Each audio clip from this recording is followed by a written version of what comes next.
Spiritliq tamg'a besilgan go'shtlarni sotishning hukmi. Savol. Assalomu alaykum. Dadam qassoblik qiladi. Ta'til mazgilida do'konga yordamlashatdim. Tunigun qushxonaga berib qo'yni so'yib bo'lganda karantin xodimlari tamg'a besib berdi. Tamg'adan bir xil aroqning hidi keldi. Ulardan so'rasam, u tamg'aning tarkibida spirit bor ekan. Burun qat'iy diqqat qilmabdi ekanman. Spiritliq tamg'a besilgan go'shtlarni sotishning hukmi nima ekan? Javob. Va alaykum assalom va rahmatullohi va barakatuhu. Barliq hamdu sanolar Janobi Allohga bo'lsin. Durud va salomlar payg'ambarimizga, u zotning oli tavobatlarga, ashablarga va u zotga toki qiyomatgacha ergashganlarga bo'lsin.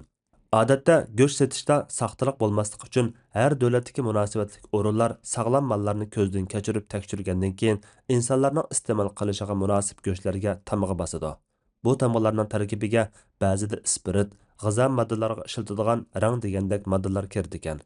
Ba'zi davlatlarda o'lchamga rioya qilmay, ziyni yo'q moddalarning o'rniga bahosi arzon bo'lg'achqa zaharlik moddalarmi ishlatildi ekan.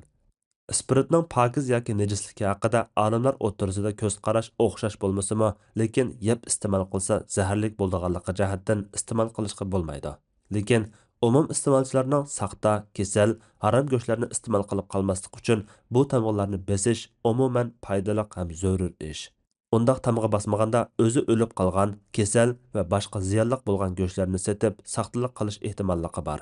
Bu tamg'aning moddasini qassoblar xohlagancha o'zgartirolmaydigan bo'lg'achqa, majburlik jihatdan shu tamg'a bilan birga setaversa joiz bo'ladi. Saqtaliqqa yo'l ochmaslik uchun qassoblar go'shtlardagi tamg'alarni shilvatmay, iste'molchilarga to'liq yuyib o'tib yoki shilvatib ishlatishni taplab qo'ysa, ziyondan saqlang'ili bo'ladi. Alloh eng to'g'risini bilguchidir. Fatvoda Dr. Abdul Aziz rahmatulloh. Fatvolar majmuasi 1-tom, 141 numurliq fatvo.